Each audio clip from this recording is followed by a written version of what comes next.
Aloha, good morning, everyone. Um, I am Danielle Bergan. I'm the community coordinator at Mental Health America here from the Maui office. And I'm joined today by our program director, Dr. Mestisa C. I will let her introduce herself. Aloha, everyone. I'm the program director for Mental Health America Hawaii. Thank you so much for joining us today. Awesome. So today we're going to present a mental wellness training, one of the many ones that Dr. Goss has created for us. At Mental Health America Hawaii, we're going to share it with you. It's called Tips and Strategies for Surviving and Thriving. And if you've been to any of our presentations at Mental Health America Hawaii, you know that we love to start out with quotes. And we have a beautiful quote here from Robert Frost, who is one of my favorite poets. I grew up back east, and I'm actually a bit of a poet myself. So I've always looked to Robert Frost, but he said the best way out is always through. I love that. The best way out is always through. Okay, so for topics for today, we're going to talk about some core concepts. We're going to talk about self-care myths, the role of grief. We're going to review some warning signs of depression and things to be aware of for your own mental wellness and maybe others. Talk about some mental health strategies and tips on how to better cope with life and how to better deal with what we have had going on for the last 2.5 years and up till today. And then we're going to review compassion fatigue, and we'll provide some resources to our members who are here today. We have uploaded this presentation in a PDF. It will be available after, and also our resources are also uploaded to Sketch, so everybody will be able to get those. So you'll see on the left, we're going to show a few pics here through our Live Now account on Instagram, which is a mental wellness account we put up just actually about, I think, 2019. And it's wonderful. If you're on Instagram and you're not following us, please do. We always have some good self-care tips. So these are some self-care myths, right? I need to be productive. Okay, everyone thinks that I have to get all this stuff done in one day, and they don't actually think of being productive as maybe including a little self-care time in, right? It can be productive for yourself to go out and take a walk in the morning or exercise or get a good night's sleep, right? Any of these things that part of your self-care should be, should be thinking that I can be productive if I'm doing things nice for myself, because we deserve it, right? When we were in the pandemic, and especially when it started and everything, we kept thinking, what am I supposed to do here? Nobody really knew what to do. There was, I don't know how to feel. Should I feel angry? Should I feel upset? Should I feel lost? Any way you feel is okay. It's always okay. You have to validate your feelings, all right? It wasn't a vacation that we were on, it was a stressful time. And coming out of it can be a stressful time too. So we want you to always know that, you shouldn't have to feel any specific way. However you feel yourself is the best way to feel. I don't need self-care, right? And I can't imagine that myself, but a lot of people think, hey, I'm strong, I can buckle up, I can handle things. Self-care helps us refill our cups every day, especially those of us that work in social services and mental health. We give so much to our clients and to the folks we want to help, right? We have to keep filling up our own cup, right? So it's really a myth that, you don't need self-care. I'm only going to feel this way once, right? Things are getting better, so why shouldn't I feel better? We're all on our own time, okay? It's normal to have mixed emotions about everywhere, right? Be careful not to invalidate your feelings or any other people's, right, emotions through cross comparison. Well, geez, Mestisa feels pretty good, but I'm not feeling quite up to par, and we work for the same agency. Shouldn't I feel as good as she does?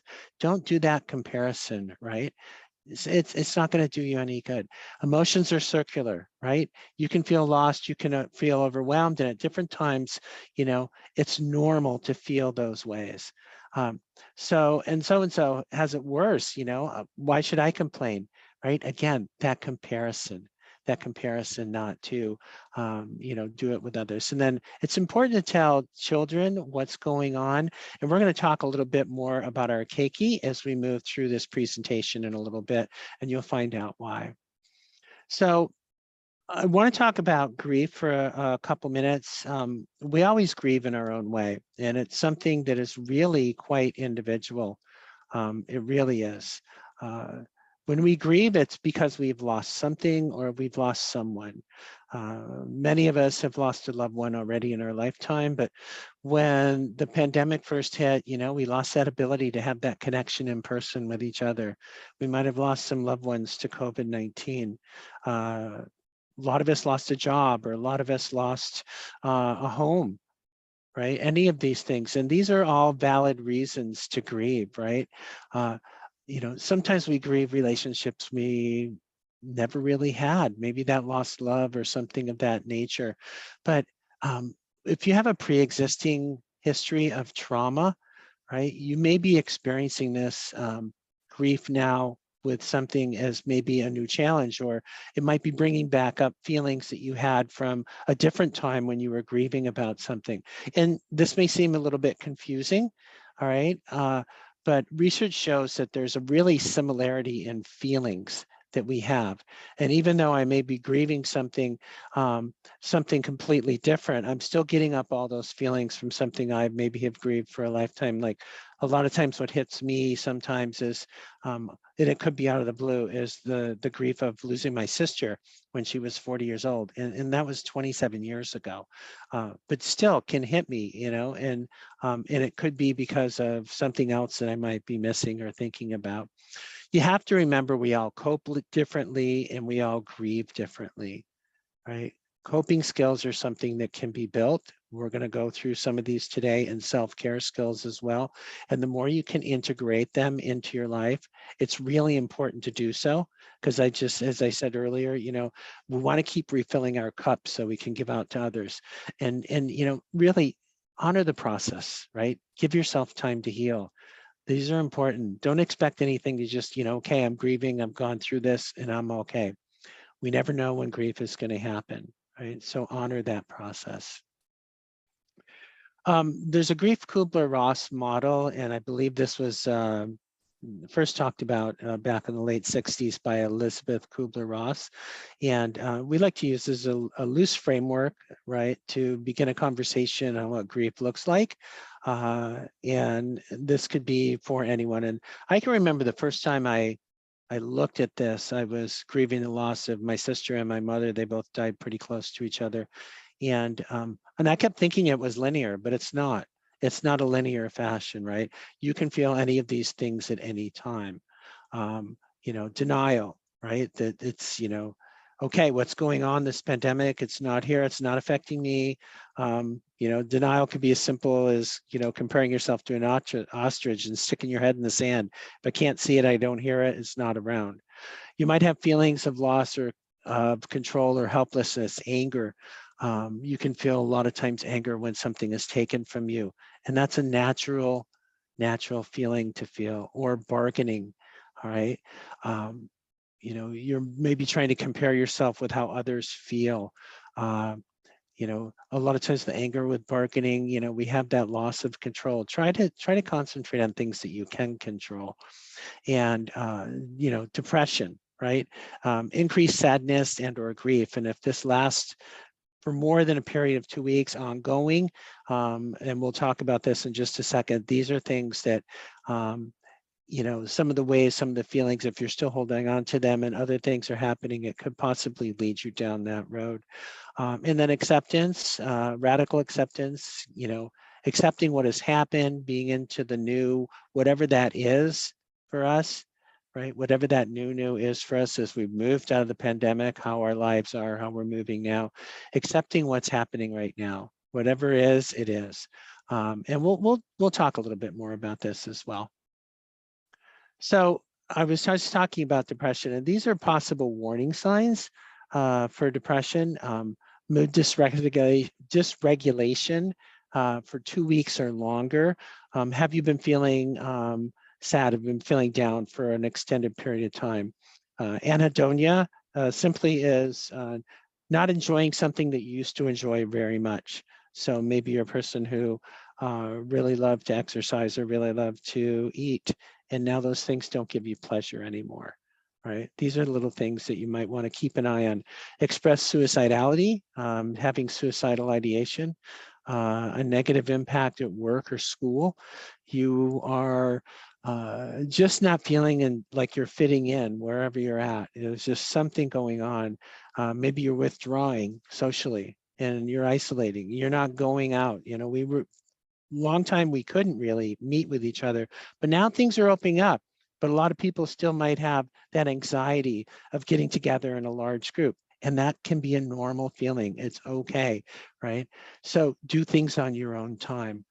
Your daily activities, they might be being disrupted. You just can't seem to get on the beam every day, and your relationships are being interrupted. You're not connecting with the people you used to connect with. You're not feeling that you want to, right? COVID brought an increase in depression, anxiety, and sleep-related issues.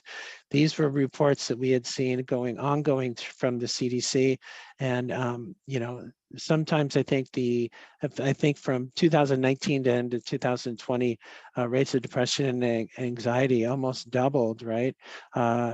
Because people also who have pre-existing conditions who might be dealing with a mental health condition on a daily basis, they're also at an increase to maybe be more prone to this. So these are warning signs and they should be considered in that context. Just because you might be feeling one or two of these doesn't necessarily mean you're depressed, but these are things that you might want to consider in yourself and maybe in others that you're viewing, all right? Things that you might be considering. Work-related warning signs is very similar to what we were just talking about, right? Your eating, your sleeping is being disrupted. You're having those isolated feelings. You're skipping breaks. I got to catch up with my work. I'm not going to take the time to have lunch. I can work right through it. You're enjoying work less, right? A lot of us worked straight through the pandemic and it was tough a lot of times, right? But now everyone's kind of back to whatever that new normal is, you know, you're feeling maybe bored or you're irritated in different sessions, you're feeling emotionally exhausted. Have you been keeping up with your self-care, right? If you have not been keeping up with your self-care, these are all possible warning signs that you can really, it might open up your eyes just to hear some of these out loud. What are your stressors? What's been going on in your life? Do you have to move? I know people finding an affordable place to rent is such a hard thing these days. You know, a lot of people are converting homes to vacation rentals, especially on Maui. Are you overlooking your own personal needs, right? Or just sometimes, you know, just sitting there staring off into space and wondering, you know, when is all this going to end? When am I going to feel better? Right. So again, these are the work warning signs I want you to stay note of, and not just for yourself, but for others that are close to you or maybe in your work group or your family, all very important. Compassion fatigue is real. A lot of people may have heard this. I'll just read pretty much the slide to get an understanding of it. It's a profound impact that caregiving can have on caregivers and helpers who've had a difficult time healing and re-energizing. This can impact their emotional and physical nature.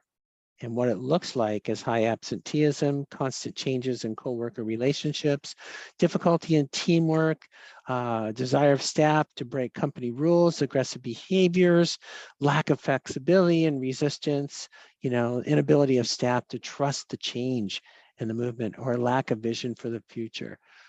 We went through a tough time these last couple of years, and we're still going through a tough time with high inflation and everything else. Again, I can't emphasize on talking about improving these symptoms using self-care and using coping skills, right? This can really help. And sometimes this compassion fatigue is for those who have not refilled their cup, not been doing this over that extended period of time. And even if you have to admit it's okay to give yourself a break and take a little time off, right? Figure out a self-care plan. Be nice to yourself. You deserve it, right? Practice mindfulness. Be right here, right now. Educate yourself more on this, right? Can you build a support system? Do you have a support system at work? Can you communicate your feelings to others? Are you a good listener? right? Being a good listener means if you're talking to a friend about something super important, and then you're listening and they feel good about it, and then they come back to you in a couple weeks and, Danielle, I'd like to talk to you again and about what I talked to you about last week. And if I forgot, do you think that person's going to want to confide in me again? You know, it's okay to be clear. It's okay to say healthy boundaries, which means it's okay to say no. Um, we're really busy here at Mental Health America of Hawaii, and I had 2 people call me yesterday, ask me to do something on a Saturday and on a Friday if I could help. And I had to say no because I have so many other things planned, right? But make positive changes in your environment and for yourself, right? Radically accept that life will be difficult at times. Practice gratitude, find meaning in your pain. And this time's sometimes very, very difficult for people to do. But blame the situations, not the people, right? And always show compassion to yourself. Always be nice to yourself because you deserve it. These are protective factors, and we're going to just go through these quickly on our youth. And you know, obviously, as our youth are growing up, we want them to be, we want to show them as much guidance and connectivity and whatnot as possible. But these are factors that can shape the mental health of young people. And you can see this as a graph that comes out. This was adapted from WHO's Determinants of Adolescent Health Development and Ecological Model from 2014. But each area going down to the individual, society, right? You are in your social place. Do you experience racism? Is there anything that the government is coming down? Are you in an LGBT group and all of a sudden now things are making life tougher for you? What's your neighborhood like? Right? Do you have access to green spaces? Do you have parks? Do you have healthy food? Do you have a supermarket instead of a 7-Eleven to get some good stuff? Is your housing affordable? Right? How is climate change affecting you? These are all things that, you know, as we grow and as we develop, these are all things to keep in mind. What's the relationship like with the peers and the teachers? Is it a good school? Is it safe? Right? Is there, you know, an accountability for bullying at the school? Do you have academic pressure? You know, how much support do you have for your community? How's your relationships with your parents, right? With your siblings, the family mental health? Is there any domestic violence that's happening? Or are you experiencing trauma? Maybe the loss of a parent or a favorite person who might have been that connectivity in your life. And then of course, every individual, right? It depends on how age we are, how old we are, excuse me. What's our coping skills? What's our strategies, right? What's our beliefs, our sexual orientation, our gender, and a lot of things are influencing. But to keep building good protective factors, these things are all different levels to keep in mind as we move along to help our youth and even ourselves to better take care of ourselves. So speaking of which, let's roll into self-care tips, all right? You know, validate your emotions. Again, it's okay to feel how you feel. Stay connected to whatever support system you have. Every day, if you're not doing self-care, I'd like you to schedule in some self-care. Schedule it in. Take that 5-10 minutes to go out and take care of yourself. Use social media responsibly. I'm going to talk about this in just a minute or two. Identify online and inline person resources. What are the resources you can use? And we're going to share some of the ones that we have with you, but what is applicable to you? You know, get some sleep, right? Get some good sleep. It's really tough, right? We've all been losing sleep these last few years. Re-enter at your own comfort level. And you might have heard of re-entry anxiety. Some people are still not too comfortable being in big groups. You can wear a mask if you want. If you don't want to go to something, it's okay. Use your coping skills, exercise regularly, get out in nature. Sometimes I go out and take my slippers off and dig my toes into the ground and look up at the sky and just be grateful to be right here, right now, practicing mindfulness, right? Being in that spot or getting in my flow. And we're going to talk about some more of these things as we go along. Zoom fatigue, okay? Zoom fatigue is real. All right. You can see me looking a little bit to my right because I have the big screen over here, right? Instead of trying to look here to see my notes and some things, but I have the big screen next to me to make it easier for me, right? I'm being present, right? I'm trying to clutter my space. I have my screen, I have my laptop, I'm in a good place. I have good lighting today because it's a little bit dark in Kahului earlier this morning. I have a nice comfortable chair. I don't know if you can see it with my background there, but you know, I try to get up at least once an hour, do some stretching and whatnot. It's good to get away from the blue light here, right? You can always change your filters. You can make it a softer look, all right? And schedule breaks between Zooms if you can. I know sometimes we have meeting after meeting after meeting. Try to see if you can squeeze an extra 10 minutes in just to be away from it, right? And use in-session signs for more privacy. I know if I'm presenting in a session like this, I have my camera on, but a lot of times if I'm in a larger session, someone's presenting and we're all can I have the option? I try to just keep mine off, right? Or just to relax for a little bit and then listen. I might not be actually looking at the screen, but I can be listening. I can still pay attention. And then I can have it for my own privacy as well. So just remember, Zoom fatigue is real and do your best to use some of these tools here to help you with it. All right, we mentioned social media just a minute or two ago. And this I love with our social media sandwiches. Who doesn't love sandwiches, right? So we want to think about when we post something or when we talk about something, maybe that's a little bit serious and a little bit important, you know, we've looked at the resource and we found it's a really valid one. We want to maybe balance that with something light beforehand and then maybe sharing that important message and then something light on the outside. So we want to consider the bradder that either side of that is keeping some kind of balance, right? We're looking for balance right there. Our balance is going to try and help us. So we're going to try and practice social media sandwich making. And you know, you might want to ask yourself before you post it, is this going to inform and support others? You know, do the research. Make sure you're just not posting something that doesn't have any background on it. It's always good to share helpful resources. All right, it's always good to do that.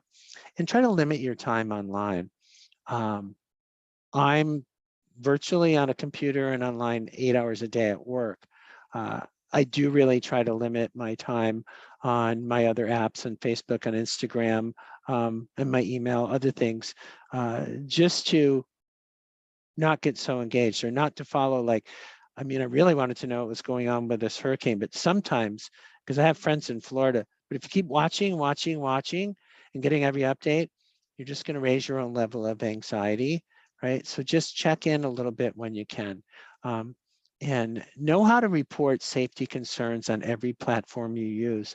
I can tell you that there's monitors that there's a good partnership with the Suicide Prevention Resource Center and a lot of the online platforms like Instagram and Facebook, Snapchat, not YouTube, but I think Twitter these days. So if you notice that somebody's maybe talking about maybe taking the life or doing something to hurt themselves or others, there's ways just to report it, right? So learn what those ways are. And then they will actually, if it's maybe someone thinking about taking their life, can actually reach out to local people or try to contact that people in there. But they can actually over here, for example, in Maui, reach out to MPD and call the Crisis Mobile Outreach Unit to try and get some help out there. But be careful on social media, all right? Please be careful. Mindfulness is such a great thing to have. And I love this a little picture that Dr. G came up with, this mindfulness bingo, right? And it's just really good ideas you'll see in there when you get your slides, you know, on ways to help yourself. Try to stay right here, present focused, right? What's past is yesterday, what's in the future is tomorrow. You can't really do anything about either of those, but you can be in the present. You can stay right here, right? And I think so. I think growing up, I used to hear, you know, the past is the past, the future is tomorrow, but today is the present, and that's a gift. So use that gift, right? And stay right here, right now. Practice gratitude and radical acceptance. We're going to get into it a little bit more here. Meditation and prayer, one of my favorite personal favorites. It's great if you can learn how to do this, to do both together, but those are different ways to actually stay in the moment. On my morning walk every day, I'm often doing a walking meditation by listening to my footsteps and the silence around me while saying prayers for members of my family or friends or whoever might need them, right? It's a really good concentration level, and it really gives you all that spiritual connection, but they're great tools to have. Single task versus multitask, right? Okay, I got a lot of stuff to do. I can handle this email. I know I got to practice for this presentation. I'm going to attend the Hoyakaika partnership as much as possible. I got to contact all these people later, right? I might be trying to do too many things at once. Some days we're not 100%. Some days we're only 70%, and that's the best we have, right? Maybe those days you might want to consider single tasking. Concentrate on what's in front of you. Stay present on what's in front of you, right?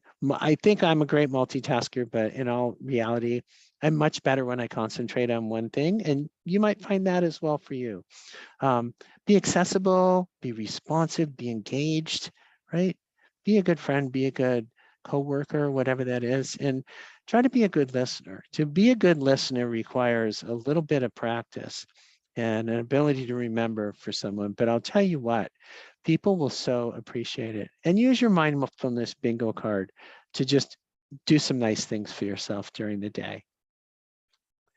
Okay, gratitude is the attitude. Choose to be grateful. Be grateful for what you have. Don't complain about what you don't. Be grateful for the fact that you get to attend this conference, that we're here talking about, taking in the good things in our life. I'm grateful for the fact that I have an excellent job. I work with great coworkers. I have good friends. I own my car. I own my condo. I'm grateful for so many of those things every day. I'm grateful for the fact that I lived in Hawaii for 45 years. What are you grateful for today, right? Start to maybe put in a couple things that you're grateful for on a daily basis. What relationship do you have that you're most grateful for? What challenges of your life are you grateful for? Because it taught me more about myself. One of my greatest challenges in life was taking care of my sister when she was sick with cancer. And that became one of the most grateful times of my life because I never became a better person at that point than I ever was. And I've carried that through my life. I'm grateful for that grief because it reminds me of the loving sister I had and that I myself am loved. So at this point, I think I'm going to turn it over to Dr. Goss, who will work and finish the rest of this. Do you want me to just advance slides, Mestisa, or are you going to share your screen? You can advance slides if that's okay. Sure. Thank you. So what we're going to be talking about as we move forward is kind of a different aspect of self-care. I think it's really important to kind of embrace the idea that self-care doesn't always necessarily have to be adding something additional to your schedule or learning a new skill or doing something. A lot of times our schedules are already full. And what we're really trying to do is just to find these moments in the day to maybe shift how you're thinking about something or to be able to bring a new lightness to a situation that's going through. Radical acceptance is one of those things that I think, most of us probably are familiar with, but don't practice enough. And it's really easy when you start to think about, okay, what is radical acceptance? So the definition, a really quick one is, it is what it is. Radical acceptance is to look at a situation or a relationship and to say, what is in my control and what is not in my control. So that's step one. So the things that are outside of your control, you're going to not put energy into. And the things that are within your control, that's where you put your time. If it's unchangeable by you, don't spend time and energy there because it's wasted time and energy. Think about what you can do and where your power lies and put it there. So that's really easy when you think about it as a definition, but really hard to do when you start to implement it throughout the day. So for example, we're going to make up a really easy example. Imagine that you had a picnic plan and you're really excited about going to do it, but then it starts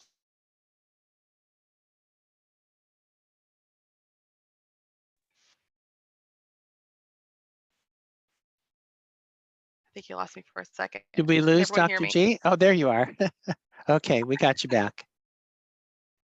Okay, perfect. So it's saying you were going to go on a picnic, but the part of having feelings about that, being disappointed, is absolutely normal. The radical acceptance would happen after the say whether or not you're going to spend the whole day being upset about it or whether you're going to choose to do something that's within your power. You can't stop it from raining, but you could do an alternate activity or just have a picnic indoors. That's what radical acceptance is. It's looking at those moments where maybe I can take back some of my time and power. It's accepting the reality in front of you. It's letting go of these ideas of it isn't fair, it shouldn't be this way. I had a professor who would say, don't shit on yourself, right? Because should doesn't change an outcome. It's about the idea that you are having a moment of acceptance but not agreement. We used this skill set with people who were survivors of trauma, and they would say to me, Dr. G, how do I accept something that's so painful? How do I say that was okay? And I said, you never say that. What you say is it happened, and so what am I going to learn from it and how am I going to grow from it? That's radical acceptance. It's not agreement. It is a daily choice, and it really does require a lot of practice because it's so easy to kind of slip back into that I should have, I could have, I would have, and instead to say this happened. Now what am I going to do? Some of my friends' feedback to me is like you just kind of breeze through, and you're like, okay, well that happened, moving on. And I'm like, because it's really a practice of radical acceptance, and it would be so easy for me to stop and really self-evaluate myself. Instead, I'm like, I'm learning and growing, and that's okay. It takes a lot of energy to fight reality, and instead you're just using the less amount to have the better outcome. It can be a way of avoiding feeling pain sometimes when we use denial to say, like, that's not happening. I don't want that to be that way. But again, it's a lot of energy and time, and eventually we always have to come back up against the reality of something. It can also be just an alternative to forgiveness. And when I would do trauma therapy with people, they would often say, especially complex trauma survivors, they would say, I don't know that I'm ever going to get to a place of forgiveness for this person. And I would say, like, that's your choice. That's okay. No one's asking that of you. This is a great alternative to forgiveness. It's to say, just look at what's happening and then ask yourself what you need and focus on yourself and how you can grow. It doesn't require the other part. Next. One thing that can be helpful when we're feeling overwhelmed, and we did talk about the idea that reentry is very stressful for some people, and I think it's probably stressful for all of us, just depending upon when you started and how far you're into it. But at any point in time, when you're feeling stressed and overwhelmed, one thing that we don't often use enough is the idea of flow. Flow is when you are good at something, when you've mastered something. And when you're feeling overwhelmed, you move into that thing of mastery. The reason that it feels good is because you already are comfortable at that level. So, for example, if you really love to dance and you're feeling really stressed and you go engage in that activity, you'll get into the flow. You'll kind of lose time and be like, oh my gosh, it's been 2 hours since I started doing this. And the reason that flow is so important is it really just fully immerses you. You're really grounded in the present. It's not passive, and that's a good thing because sometimes we can sit in front of a TV. I love TV too, but sometimes we sit in front of it and then we go, I didn't even really love the show, but I watched 5 episodes. Like, where has the day gone?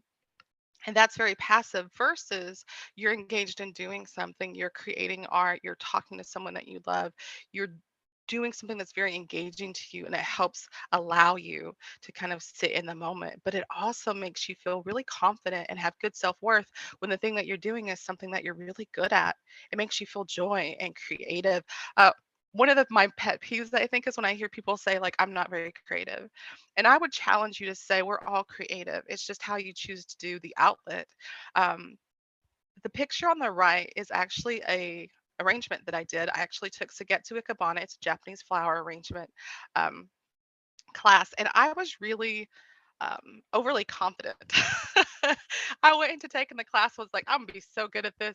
And I did not realize math was involved. There was so many things I had to learn, and it took many, many years.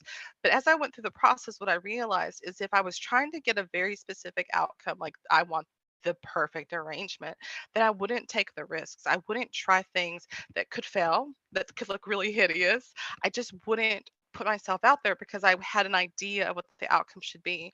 And so I remember telling myself it's about the process. Allow yourself to try, allow yourself to fail, and allow yourself to enjoy every single mistake and every single like win, because the whole process is the win. And when I had this piece that I did, I was so proud of myself. But again, during the process, it was me trying things that I was like, I don't know what this is going to look like. But that's kind of the point, is that when you're doing creative things, when you are learning new things, allow yourself to, fail per se, but really it's not failing, it's learning. And it's being okay with the fact that sometimes when we express ourselves or we try new things, that it doesn't always look the way that we think. But if we enjoy it along the way, that's exactly the point of it. It does create positive challenges in your life. So here's the interesting things. We talked to you about coping skills. We talked to you about how to manage your stress, but then you have to use it when you're actually really, really stressed.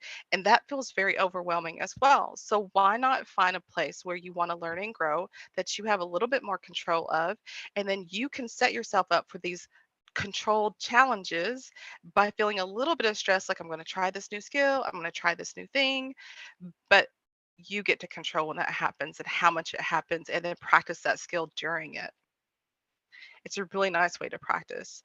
When we do the things that are in our flow, we get really great improvement in attention and concentration. It's great to remove as many distractions as possible whenever possible, and make space, make the time, and create a space if possible in where you live, where you work, so that you have a clean and organized, or however you want it to look, space where you can create something. And again, find the process and less about the outcome. Can move forward. I do get a lot of feedback from people that say, "Oh, these are great recommendations if you're 20, if you're 40." But like, I have a 4-year-old, so I'm not sure this is going to work. And I would actually challenge you to say that kids are fantastic at self-care.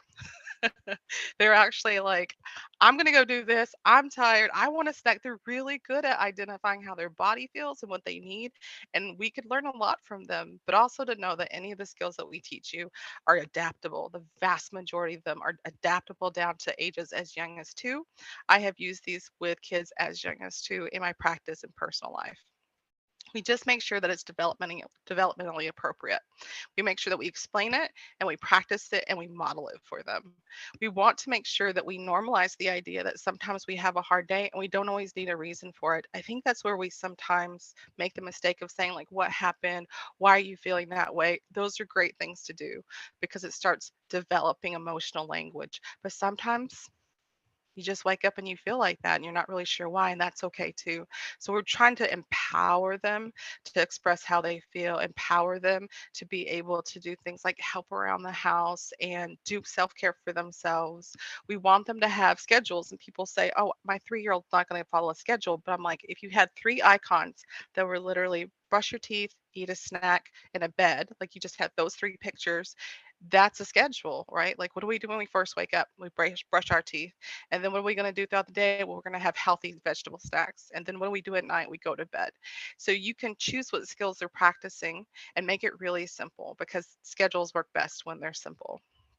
There's tons of resources online, and I will talk about where to find some of ours, because we do have some amazing Keiki self-care trainings that are available and recorded. We also have worksheets that you can find, crafts that you can do, and we're building that curriculum as we speak. And so there should be some really great new stuff coming out in the fall and in the winter. I'm working on it.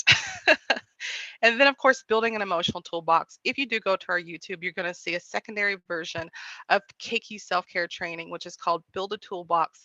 Basically, what that means is, and I really think we should all have them. I have them, and they're very personalized. It means have a specific place or even an actual box where you put things that are self-care based. So for me, I have aromatherapy roll-ons that I keep in my bag. So that's one of my things that's in my emotional toolbox. At work, I have poppers and squeezies. So if I have really long Zoom days, I can mess with those. I actually have plushies, poppers, and squeezies and slimes. And so what you can't see when my hands are down below when I'm doing my Zooms is that I'm keeping myself a little bit like motor busy so that I can sit and concentrate. It's really dependent upon what's going to work for you. I would say if you're building one for a child, to think about things that are sensory oriented, things they like to listen to, soft fabrics or whatever fabrics they like most or attracted to, their favorite plushies, their favorite movies. Just really think about like those kinds of things. One thing that I do find helpful that you should not allow them to keep with the person is temporary tattoos and hand stamps. And the reason those are great is if children are learning a skill, then they're really effective for, let's say, they're learning to potty train, or you're trying to help them with their hygiene, or just some extra skill, then that's really great reinforcement. I've used the temporary tattoos when working with a child who was trying to work on their hygiene. And it was like every time they got a shower, they got a new dinosaur temporary tattoo. And then, of course, like we can only put it on clean skin. And so you'd only get a new one when you'd washed your hands or you'd taken a shower. So you can see how easy it is to build some of those self care items into also skill building. But I'd recommend thinking about emotional toolkits because you're in Maui. And we're going to talk about books in just a second.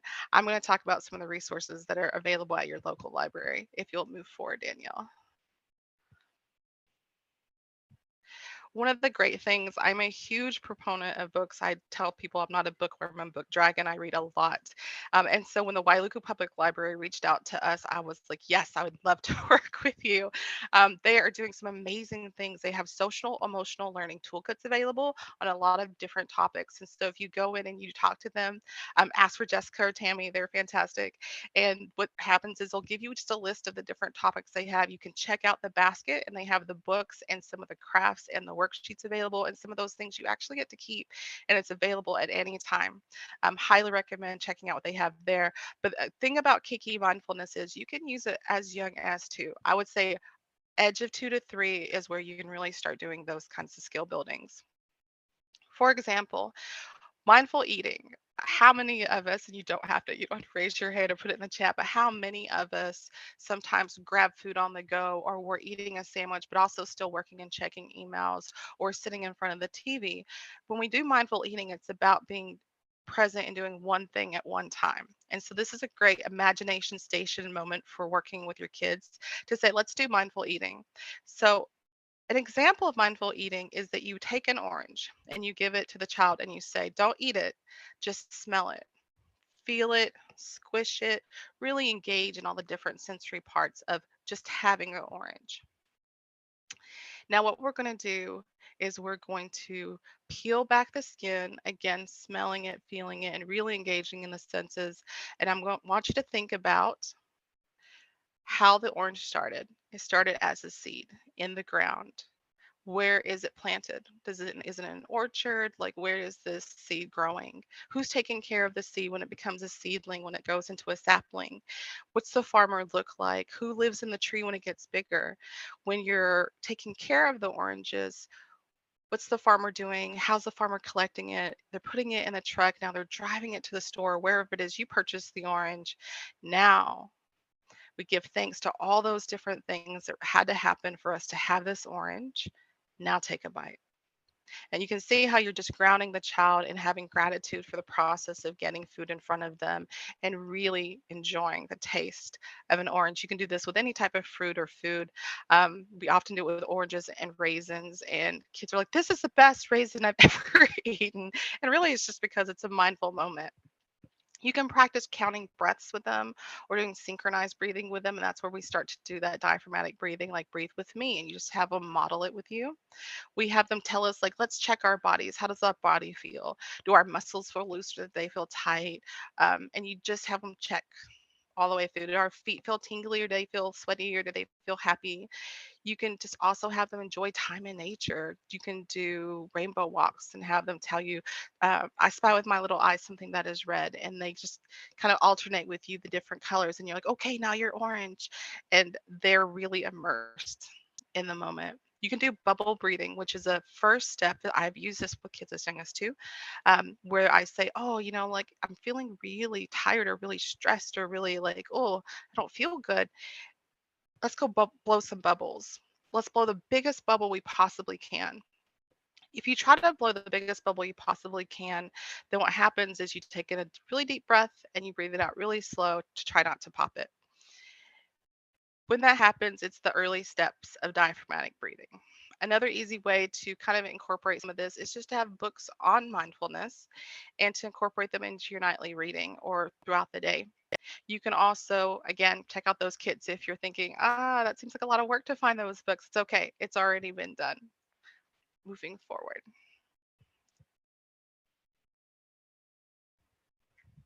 In your toolbox, some of the things that we do have available at Mental Health America of Hawaii is this concept of grounding. So this worksheet is available. You have different animals who are kind of trying to be like a tree. And like I said, some of this is about an imagination station, and kids are so good at it. The coloring sheet was in the front, and the script is on the back, so you do not have to come up with this. And this is one I think like we can try it together really quickly. So taking in a really deep breath and getting really comfortable, slowly releasing it. A tree has roots that flow deep into the earth. Some forests are so old that the tree roots weave together to hold them all in place. When you feel stressed or upset, you can be like a tree. And remember to connect to the ground. You ground by taking in a big breath through your nose and slowly letting it out through your mouth. Then you can say, I'm as tall as a tree. My feet are like roots on the ground. My back is straight like the trunk of a tree. My arms are like branches that I can stretch to the sky. And when I wiggle my fingers, they are like the leaves in the wind. My head is the canopy of the tree, and I can see all around me. I can be like a tree. And you just use that slow, calming voice and have them imagine being a tree, and it really does help them ground. Forward. We also can adapt these self-care items to work with adolescents. They can use most of the skills exactly as they are for adults, but there are some things we really want to be kind of cognizant about because teens and our adolescents are engaging so much online. So we really want to make sure that they're aware of reputable sites to find information on and that they know how to discover whether or not a site they're on is good information. We want them to find opportunities to help and to learn and to grow themselves so that they have that really great self-confidence, that they can learn how to manage their own schedules. We want them to find sources online and in person if they need them and to use social media responsibly. It's so easy to say to a teen that this is the best real shot, like this is not reality, but it's really hard when you're seeing it 8, 10, 15 hours a day because they are very tech driven generation, and that's not their fault, that's just the reality of where we are right now. So making sure that they're using it in a way that connects them instead of disconnects them, that we can look at irritability and anger in our teens and recognize that maybe that isn't just anger and irritability, that sometimes that is depression. Teens sometimes express that differently, that we ask them the question, are you thinking of suicide, if we are concerned about those things. And we also help them build toolboxes because toolboxes that we build last a lifetime. I still use the skills and toolboxes that I liked as a child um, in my personal adult one. There's some things that are different, but there's still some things that are the same. Support plans are really great. And I would say, start these with your middle school and high schoolers, but also make sure that you have them for yourself. We often create support plans when we need them, and that's already putting you in a place of even more stress. So think about for yourself, who are you going to talk to? Who you just like to talk to that makes you feel better? They're funny, they're engaging, but you're not going to talk to them about what's happening. That's the first person. Now think about who's a good listener, who's non-biased, non-judgmental, who gives really great advice, but only when asked. That's your second person. This is the person that you're going to have as a sounding board. Now, think about any of your providers, especially those that you feel really connected to. And if they're behavioral health providers, even if you're primary care physicians, whoever it may be that you work with, that you feel really connected to, make sure you have their numbers. And especially for teens, make sure it's saved in their phone. I can't tell you how many times I have worked with teens and said, pull off your phone case, and all the numbers I gave them fell out the back of the phone case. It's just the nature of it. Make sure they're saved in there. Also, make sure you have crisis resources on your phone. It's very difficult to plan and to come up with an idea of, okay, I'm stressed, I'm anxious, I'm in crisis. Let me go find this thing now. It's much easier to go, I know I have it, and there it is. And that's really great to have for your family, all the members. A great question to ask yourself and ask the people that you care about is, what gives your life meaning? That can change from hour to hour, day to day, and year to year, but as long as you have something that's moving you forward, that's very hope building. And that's what we want to make sure people have, that they know what gives them hope, they know what gives them meaning, but they also know what helps them feel better. So sometimes I say, come up with a fast three or a fast five. What are your favorite self care items?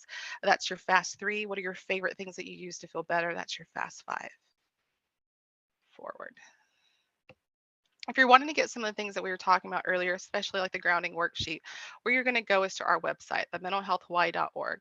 If you click on that Get Connected banner, you'll find online resources, but all those printables, worksheets, all the things we were talking about, including craft recipes, are going to be on those printables, and they're free to share. Please feel free to use them in any way you'd like. Forward. We have a lot of social media. I like to say that some of our younger staff have been teaching us a lot. We on our Facebook, if you are a Facebook person, you will find that we have a lot of different groups. We'll post our schedule for our classes. We do have free community classes throughout the month, every month. We also have different groups for Maui specifically, also for our Busy Bees, which is our kids group. We learn different things like the Dino Bet, which is the dinosaur alphabet, and different crafts and gardening skills.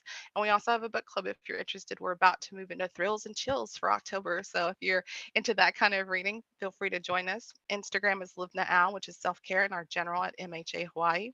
Our TikTok, which is ever growing, is MHA Hawaii. And then, of course, we have our Twitter. But the one that I'd always like to highlight is our YouTube channel. We have this training there. So if someone wanted to come but couldn't come to this breakout, we do have that recording available. We have Keiki self care, we have college mental health. We have so many different self care trainings, and they're all free to watch. And you're absolutely free to share them and take what you need from there. We want to make sure all of our resources are available to our community. And next. We also have a new website. So if you go to noshamegethelp.org, it's a really great place to go, especially for our youth and our young adults.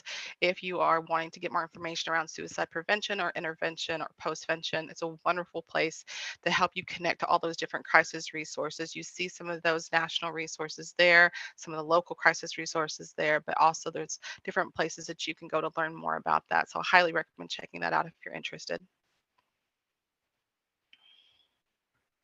We do have a crisis resource sheet. If I'm remembering correctly, I've uploaded it to Sketch, but this is a great one to have. Again, please feel free to share if you find it helpful and want to use it. But it has our 998 Hawaii Cares, of course, the text line, which is great for adolescents, the travel helpline, which is for LGBTQ youth.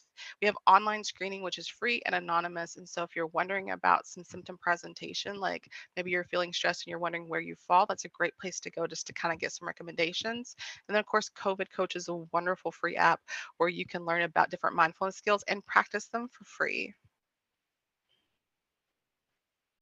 Here's some more crisis resources. The PDF of this slide deck is also on Sketch, so you will be able to get those numbers, but different places to make reports if something isn't safe, including the National Domestic Violence Helpline, DVAC, which is the Domestic Violence Action Center, where to report for adult protective services, and for child abuse reporting and trafficking. Those numbers are all present there.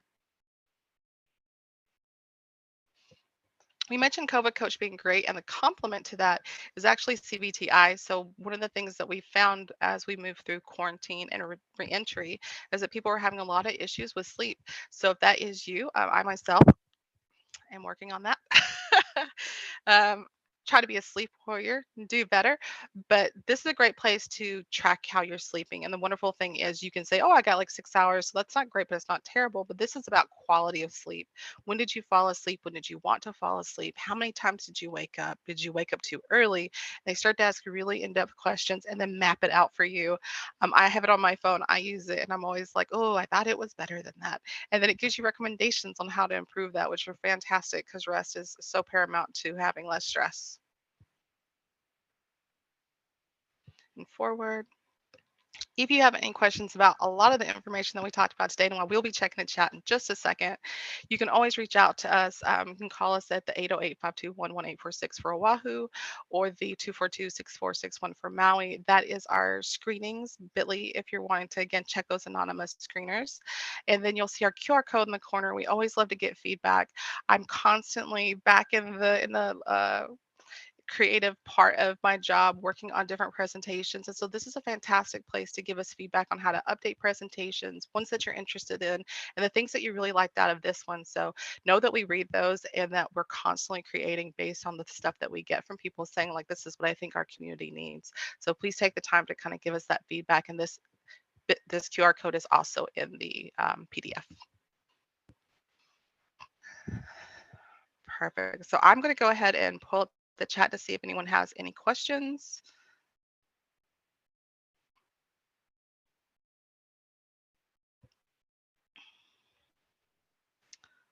And please feel free to drop any in the chat that you might have.